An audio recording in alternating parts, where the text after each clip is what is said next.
When I look at the modern structure for social encounters in Dungeons and Dragons, I'm left wondering if it creates more problems than it solves. The modern skill system has been around in D&D for almost 25 years, since 3rd edition, and it doesn't seem like it's going anywhere anytime soon. Yet when I play the older editions of D&D, I find myself much more satisfied with how the social interactions unfold at the table. Hi, welcome back aboard the Earthmote. I'm Randall. I have 3 issues with D&D's skill system for social encounters.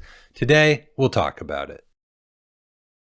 Before we dive too deep into these issues, I want to set some groundworks for what I think social encounters are. Social encounters are these interactions between the party and NPCs where the party is seeking some sort of resolution. The party wants something from the NPC. This means the NPC has some sort of asset, something that's valuable to the party. This could be anything from information, items, special access, privileges, and so on. This is what ultimately is framing the encounter in the first place. Now, as a game master, there are 3 main things you need to know to run your NPC successfully in the social encounter. The first is the NPC's disposition. How do they feel about the party? Dispositions are essentially your difficulty barometer for the social encounter. A neutral party is going to be easier to win over than an antagonistic one. If you're using skill checks in your game, then you're probably using this disposition to help you set the difficulty class of the skill roll that will be made at some point in the encounter. Secondly, the NPCs have a motivation. What do they want to achieve within the game world? NPCs that have goals have a clear agenda. You can roleplay them easier because you know what they want, and that helps guide how they would interact with the party in the social discussions. And if the PCs understand the NPC's motivation, then they may be able to use that as leverage within their social encounter. Thirdly, the NPCs have a need, something that can help them get closer to achieving their goals and motivation. Understanding the motivation and ultimately the NPC's direct need will help resolve the encounter in the party's favor. If they can provide a solution to that need, then they should be able to make some sort of deal with the NPC and get what they want from the NPC. So really, this is transactional in most cases. The party wants something from the NPC needs something solved, ideally something the party can fix at some point, if not immediately.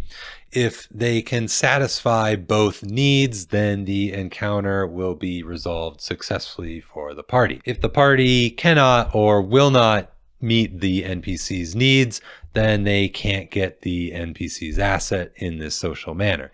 They can try to offer something else, or maybe try a different method, or move on without the NPC's asset. And that's really it. If you understand these elements, then you can run the majority of your social encounters, no problem. So with that understanding of the basic premise of social encounters, what are skill checks trying to do?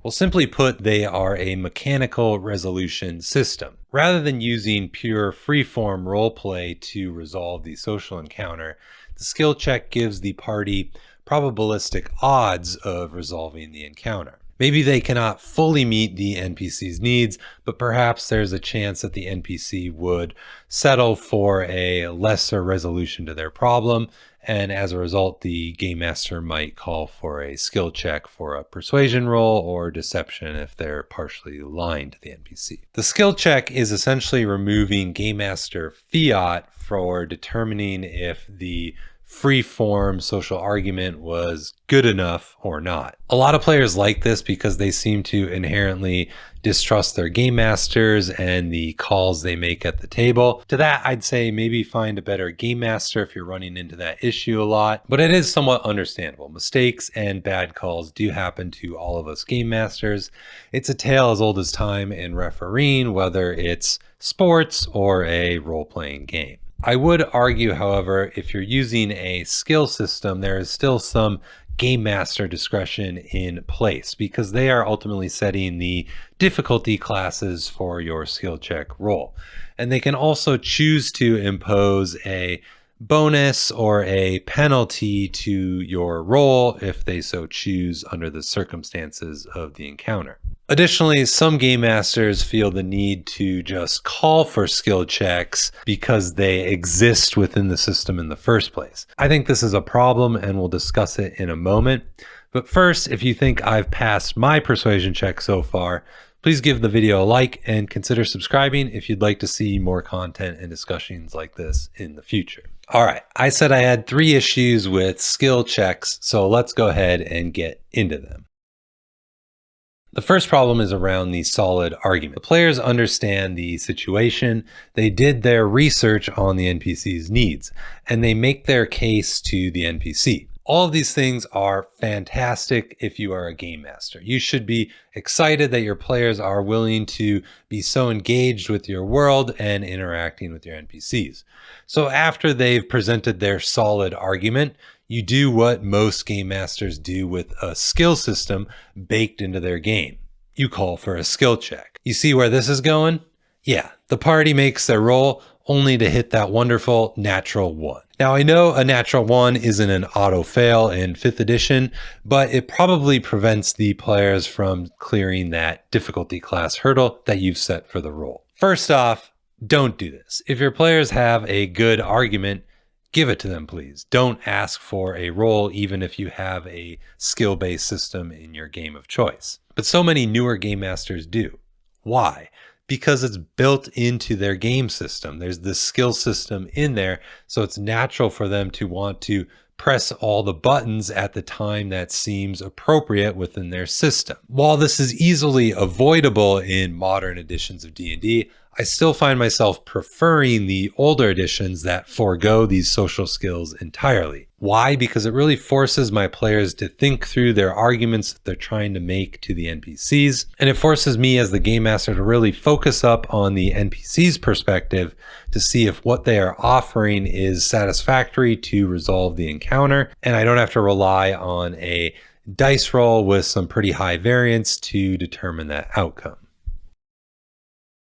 The second issue I have is that skill systems promote character optimization. You will often have a character that invests their resources or their build into the social skills.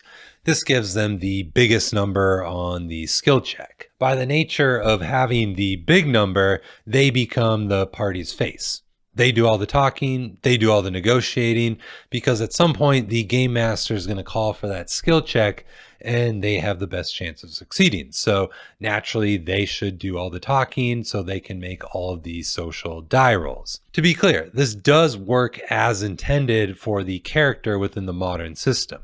They've spent their resources to become the best at the social skills, often at the cost of being good at other things. But I think this does discourage anyone else from entering into that pillar of the role-playing game. To me, that's just not very fun. I'd rather have everyone have the opportunity to engage with the social encounter and not be worried about being penalized because they have a low roll on persuasion checks. You also have the issue of certain classes being naturally better at the social aspects of the game.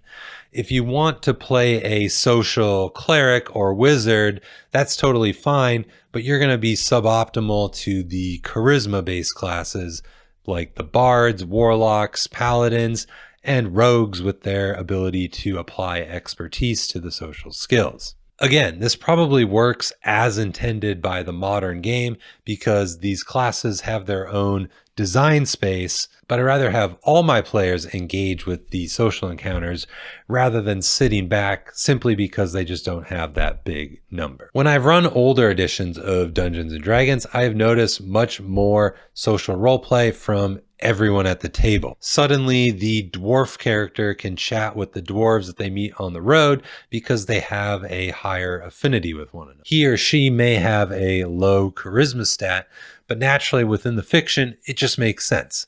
And there's no persuasion check to worry about, so it all plays out nicely, and they can still have that chance to resolve the social encounter satisfactory if they're willing to meet the NPC's needs. Lastly, I found that skill systems can often act as a poor crutch for roleplay. Instead of thinking through the logical arguments of the social interaction, the players can get a bit lazy and say, I'd like to persuade them. Can I roll a persuasion check? I do think this is a smaller problem than the first two that I mentioned, but there are a couple things here. First, not all players think this way. Plenty are happy to add their arguments to the fiction in addition to making the skill check. Secondly, the game master, you should be asking for their argument if they're not providing it.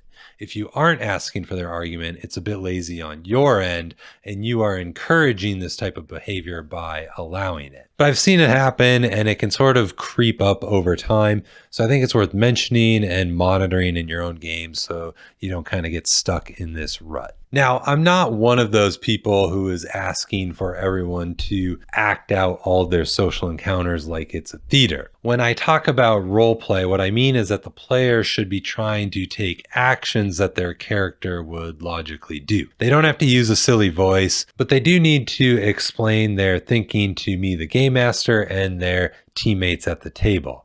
I want my players to consider what their logical arguments they have to persuade or interact with the different NPCs in the world. And I think that really helps increase engagement and propels the story forward in a bit more of an interesting way. And I think it's much more kind of naturally promoted when the game lacks a skill system for these social encounters.